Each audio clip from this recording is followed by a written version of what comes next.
जय शिवराय. मी केतन. आणि मी अमृता. अमृता, मला ना एका गोष्टीचं नेहमी आश्चर्य वाटतं. दोन लोक अगदी सारखंच प्रोडक्ट विकतात, पण एकीकडे लोकांची रांग लागते आणि दुसरीकडे फारसं कोणी फिरकतही नाही. दोघांकडे क्वालिटी सारखी, प्राइस साधारण सारखीच, पण रिझल्ट पूर्णपणे वेगळा येतो. कारण लोक प्रॉडक्ट आधी विकत घेत नाहीत, तर लोक विश्वास विकत घेतात. आणि हा विश्वास कसा तयार होतो याचं सायन्स रॉबर्ट शाल्डिनी यांनी इन्फ्लुएन्स या पुस्तकात सांगितलेलं आहे. हे मार्केटिंगचं पुस्तक नाही, हे ह्युमन सायकोलॉजी समजून घेण्याचं पुस्तक आहे. आणि मला या पुस्तकातली सर्वात आवडलेली गोष्ट म्हणजे हे पुस्तक आपल्याला मॅन्युप्युलेट करायला शिकवत नाही, तर ते आपल्याला एथिकली इन्फ्लुएन्स करायला शिकवतो. म्हणजे लोकांना फसवून सेल्स नाही करायचा, तर व्हॅल्यू देऊन ट्रस्ट तयार करायची. आणि आज आपण ह्या पुस्तकातील 7 महत्वाचे प्रिन्सिपल अगदी सोप्या भाषेत समजून घेणार आहोत. पहिलं प्रिन्सिपल आहे रेसिप्रोसिटी. मराठीत सांगायचं तर पहिले द्या, मग मिळेल. आजकाल आपण सोशल मीडियावर काय करतो? पहिलाच मेसेज, कोर्स घ्या, वर्कशॉप जॉईन करा, कॉल बुक करा. पण प्रश्न असा आहे, समोरच्या व्यक्तीने तुमच्याकडून आधी काही घेतलं होतं का? अगदी बरोबर. मला वाटतं प्रत्येक अंतरप्रिनरने स्वतःला एक प्रश्न विचारायला हवा. मी रोज किती वेळ विकतो आणि किती वेळ लोकांच्या समस्या सोडवतो? जर तुम्ही रोज युजफुल कॉन्टेंट देत असाल, प्रॅक्टिकल टिप देत असाल, लोकांना मदत करत असाल, तर सेल्स मागावा लागत नाही. लोक स्वतःहून तुमच्याकडे येतात. ट्रस्ट हा मागून मिळत नाही, तो कमवावा लागतो. आणि त्याची सुरुवात व्हॅल्यूपासून होते. दुसरं प्रिन्सिपल, कमिटमेंट आणि कन्सिस्टन्सी. हे प्रिन्सिपल मला खूप पॉवरफुल वाटतं. लोक मोठा निर्णय एका दिवसात घेत नाहीत, ते आधी छोटे छोटे निर्णय घेतात. हो. आणि आपण बिझनेसमध्ये उलटं करतो. पहिल्या भेटीतच मोठं पॅकेज, मोठी इन्व्हेस्टमेंट, मोठे निर्णय. पण जर तुम्ही आधी विचारलं, तुमचं सगळ्यात मोठं चॅलेंज काय आहे, आज 5 मिनिटं देता का, एक छोटा एक्सरसाइज करून पाहता का, तर तो छोटा हो पुढच्या मोठ्या होची सुरुवात असते.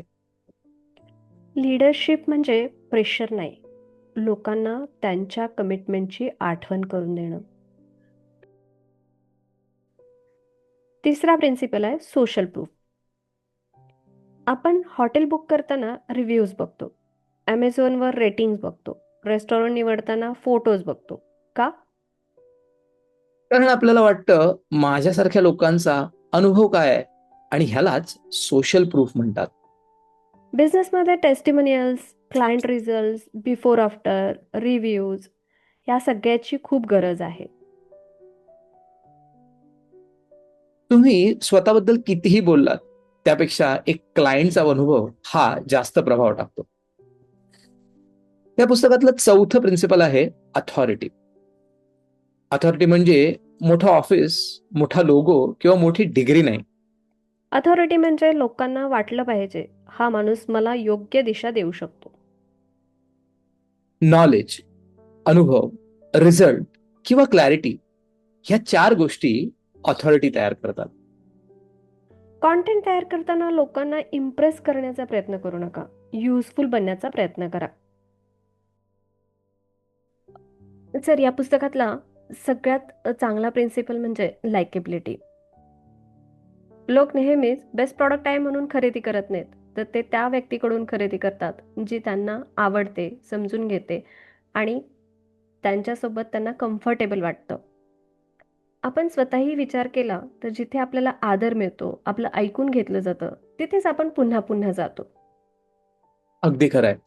आणि लायकेबिलिटी म्हणजे फक्त हसतमुख राहणं किंवा सगळ्यांशी फक्त गोड गोड बोलणं असं नाही. लायकेबिलिटी म्हणजे फेक स्माइल नाही, तो जेन्युइन इंटरेस्ट आहे. समोरच्या व्यक्तीबद्दल खरंच तुमच्यात उत्सुकता आहे का? त्यांचा बिझनेस, त्यांची चॅलेंजेस आणि त्यांची स्वप्न समजून घेण्याची तुमच्यामध्ये इच्छा आहे का? आज अनेक सेल्स कॉल्समध्ये काय होतं माहितीये? क्लायंट काही बोलायला सुरुवात करतो आणि सेल्स पर्सन मध्येच म्हणतो, हो हो.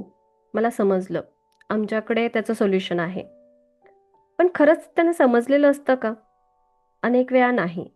कारण आपण उत्तर देण्यासाठी ऐकतो, समजून घेण्यासाठी नाही. आणि म्हणून क्लायंटशी बोलताना त्याची स्टोरी ऐका, त्याला मध्येच थांबवू नका. त्याच्या सिच्युएशन मध्ये स्वतःला ठेवून विचार करा. कदाचित तो फक्त प्रोडक्ट शोधत नसेल, तो एखादी समस्या सोडवणारा माणूस शोधत असेल. आणि एक गोष्ट मी स्वतः अनुभवली आहे.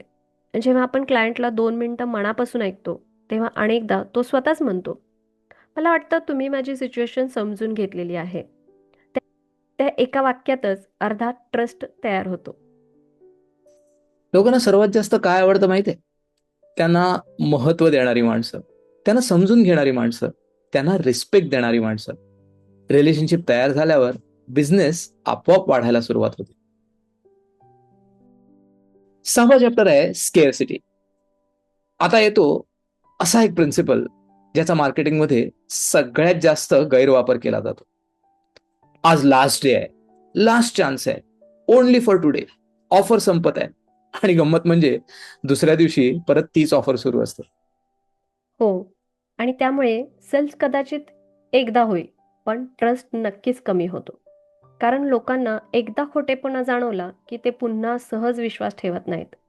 म्हणून पुस्तकात स्पष्टपणे सांगितलेलं आहे, स्केर्सिटी म्हणजे लोकांवर प्रेशर टाकणं नाही, स्केर्सिटी म्हणजे रियालिटी स्पष्टपणे सांगणं. आणि खरी स्केअरसिटी म्हणजे काय? तुमच्याकडे एकच बॅच आहे आणि त्याच्यात लिमिटेड सीट्स आहेत. तुम्ही प्रत्येक क्लायंटला पर्सनल अटेन्शन कमी लोकांनाच देऊ शकाल. तुमच्याकडे दिवसात ठराविकच वेळ आहे, तुमची कपॅसिटी मर्यादित आहे. आणि हे खरं असेल तर ते सांगायला काहीच हरकत नाही. मला वाटतं स्केर्सिटी ही मार्केटिंग ट्रिक नसावी, ती क्वालिटी टिकवण्याची कमिटमेंट असावी. जर मी 30 लोकांनाच योग्य मार्गदर्शन देऊ शकत असेल, तर 100 लोकांना ॲडमिशन देणं म्हणजे माझ्या क्वालिटीशी तडजोड करणं आहे. खरंच खूप छान मुद्दा आहे. लोकांना निर्णय घ्यायला मदत करा, घाबरवू नका. कारण फेक अर्जन्सी कदाचित तुम्हाला सेल्स देऊ शकते, पण रिअल स्केअरसिटी आयुष्यभराचा रिस्पेक्ट मिळवून देऊ शकते. 7वा चॅप्टर आहे एथिकल इन्फ्लुएन्स. आणि आता या पुस्तकाचा माझ्या मते सर्वात महत्वाचा भाग, सगळ्या प्रिन्सिपलचा हा सार आहे. रॉबर्ट शल्डिनी एक गोष्ट वारंवार सांगतात, इन्फ्लुएन्स म्हणजे मॅन्युप्युलेशन नाही. जर तुमचा उद्देश लोकांना फसवून निर्णय घ्यायला लावणं असेल तर तो इन्फ्लुएन्स नाही, ते मॅन्युप्युलेशन आहे. आणि ते फार काळ टिकतच नाही. इन्फ्लुएन्स म्हणजे लोकांना योग्य माहिती देणं, त्यांना स्पष्टपणे सांगणं, स्पष्टता देणं आणि योग्य निर्णय घेण्यासाठी सक्षम करणं. खरं लीडरशिप हे तिथूनच सुरू होतं. आणि म्हणूनच या पुस्तकातील 7 प्रिन्सिपल लक्षात ठेवा. पहिलं, व्हॅल्यू द्या.